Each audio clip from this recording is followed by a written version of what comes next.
Evening வேலையெல்லாம் முடிச்சதுக்கப்புறமா பார்த்தீங்கன்னா, பெட் ஸ்ப்ரெட் வந்து சேஞ்ச் பண்ணலாம் அப்படின்னு சொல்லிட்டு மாத்தியிருந்தேன்.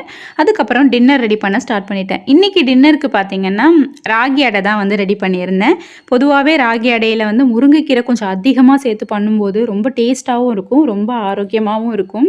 அத தான் நைட்டுக்கு ரெடி பண்ணியிருந்தேன். அதுக்கப்புறம் கம்புக்கூழ் எப்படி பண்ணுறதுன்னு சொல்லி நெறைய பேர் கேட்டிருந்தீங்க.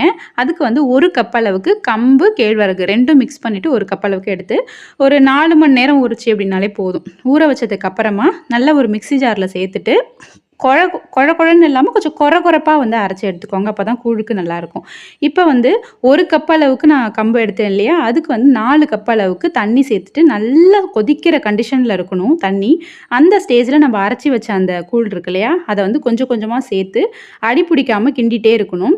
நல்லா வந்து வெந்து வந்த மாரி ஆயிடும். ஸ்மெல் வரும் நல்லாவே. அதுக்கப்புறம் வந்து தண்ணிய தொட்டு பார்த்தீங்க அப்படின்னா வெந்திருக்கும். அப்புறம் நெக்ஸ்ட் டே மார்னிங் இந்த மாரி இருக்கும்.